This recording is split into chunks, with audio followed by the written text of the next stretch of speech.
When someone talks about farming, the first thing that rolls at the back of people's minds are growing of crops and rearing of animals. But we normally forget about preserving nature, for instance, the wildlife, plants, and wetlands. Today, I bring to your attention of how one Luo man, Mr. Owen, is engaged in agribusiness, tourism, and preservation of nature at Derowa farm, which is located in Palaro, a few kilometers from Gulu City. I'm Charles Okelo Wing, Director at Derowa Community Seed Bank. This is actually the highest peak for Derowa. It's up on the rock, and this is one of the most beautiful experience about Derowa, because when you come to the farm, other than seeing farm activities, you'll definitely also have some hiking activities to do. I hail from Agago, but of course nowadays you can get land anywhere, so we acquired land here in Palaro and we are doing completely mixed farming here. I am a development worker by profession.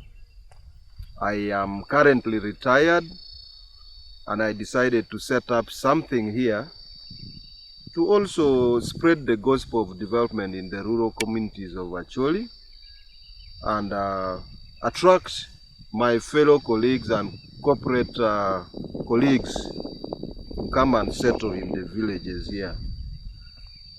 Because here we have lots of experience, but also we have an opportunity to turn things around,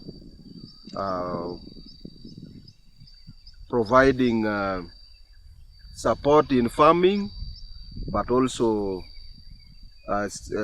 opening people's eyes to invest in farming. Yeah, just to give you an overview, I just want you to see what has been muted for so long.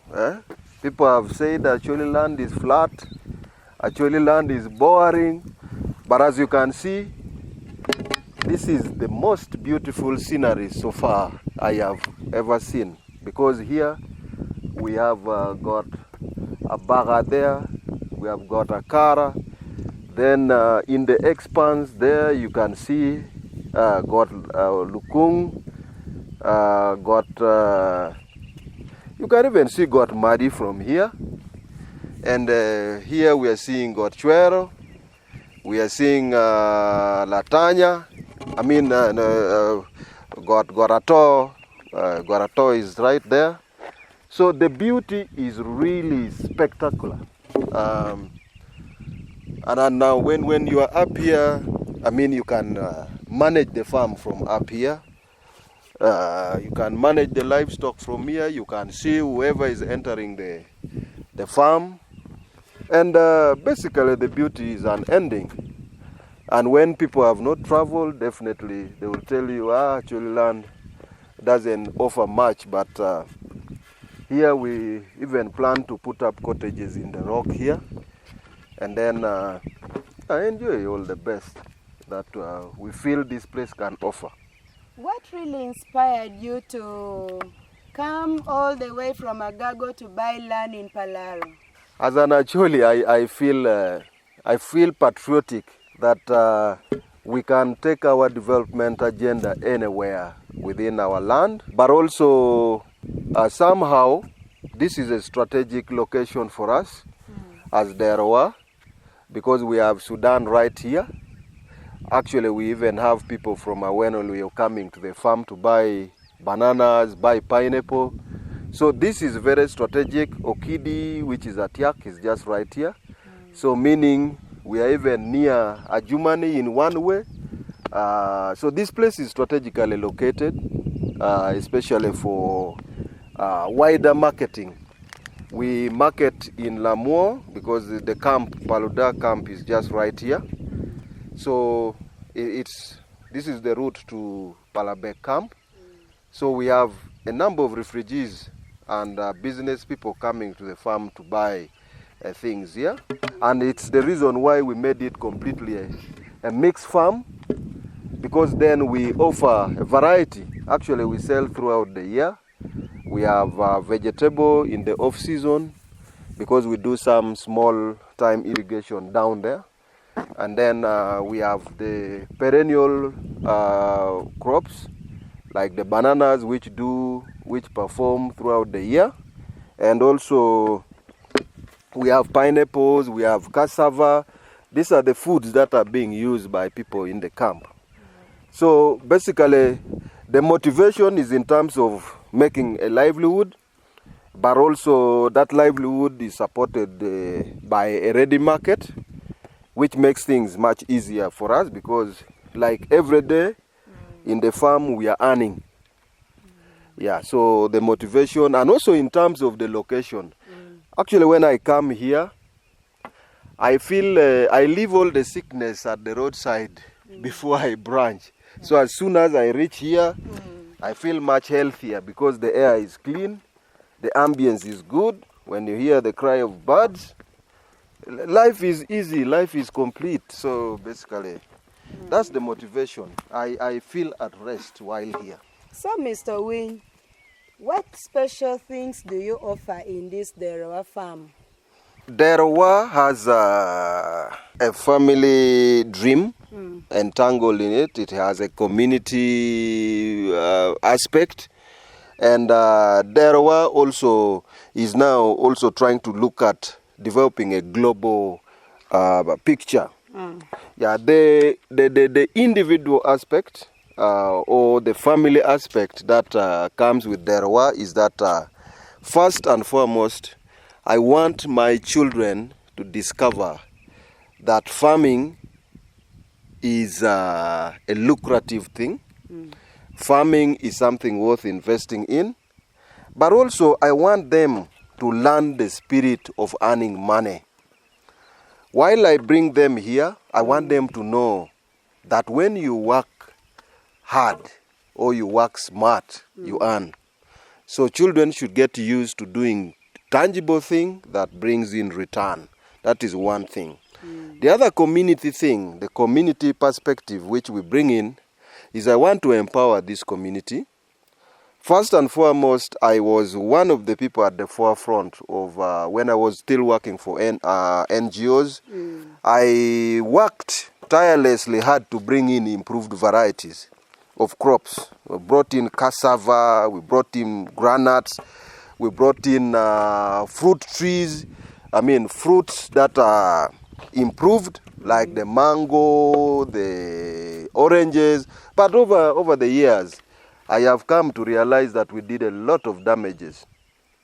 That most of these improved varieties are no longer food security for people.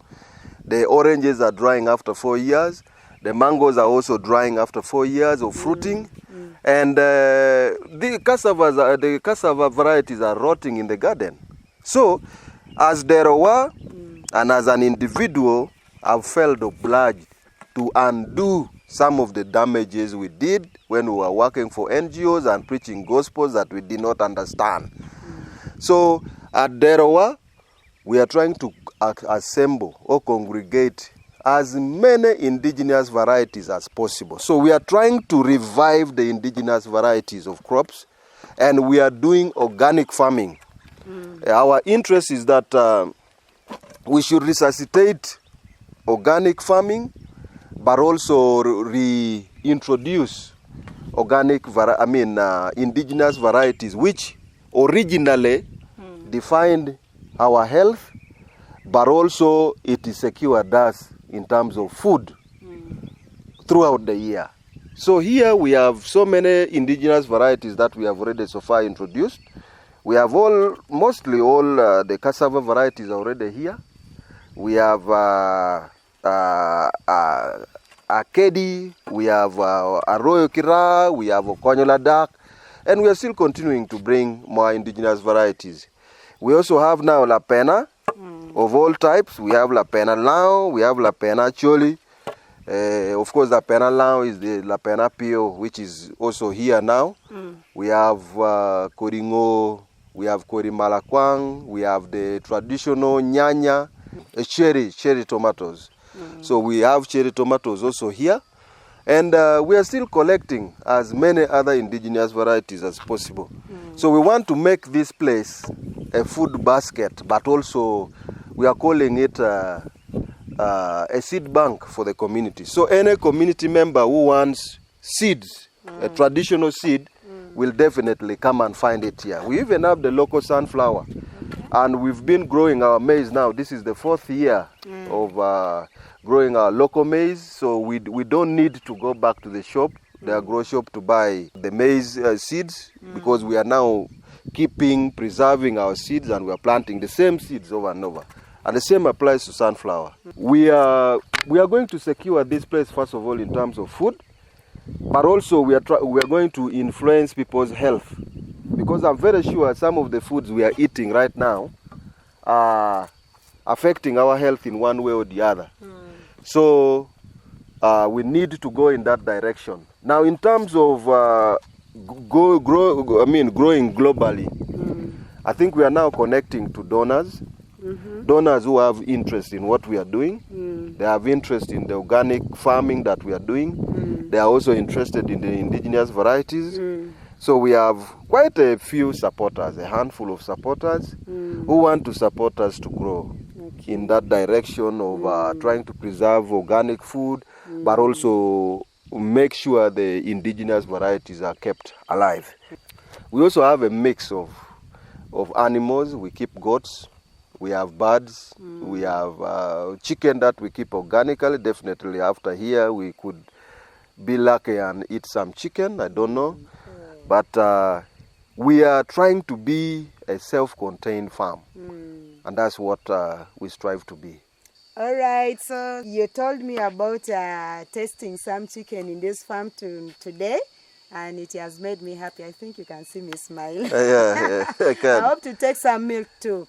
Now, may you please tell me, what are your success stories in this farm? Okay, it has been a long route since 2019, when I just left active employment. But of course, we have, along the way, we've registered some successes, although the larger part of it has been a struggle. It's not easy to put up an establishment like this. And it has been a rough road, but yeah, one thing for sure is, I know that I have been a contact point for banana farming. I have been a mentor to so many in banana farming, in pineapple farming. Here we have all sorts of local varieties of bananas. And I am currently striving to be the largest pineapple grower in the north. And people have been coming here for planting materials. We've been supplying people planting materials, but also we've been giving indigenous seeds. Right now, as I will be going back to the city, I definitely will be loading my small truck with so many of the orders that have been given to me. There are people who want to plant maize, there are people who want to plant the local sunflower, there are people who want pineapple suckers or slips, there are people also who want banana suckers. So that to me is a success story, because right now we are a reference point. People come to Derowa when they want to plant say certain things that they believe in, because we put quality above everything. But also one thing which we've done is we've mobilized and put a community together in a group. We are having a savings group, and this savings group, we have supported them to pick stock from the farm on credit. We also give seed loans. Yeah, you can come and pick sunflower, you can pick banana suckers, you can pick pineapple slips. You go and plant, and then you can pay us later. And we are also doing tree planting. At the farm, we raise seedlings, and we also supply communities that want to plant. Like we've been giving cashew nut seedlings, We've been giving the giant lira seedlings. People are planting them. So basically, yeah, we are moving on the path of success, and we believe we will get there.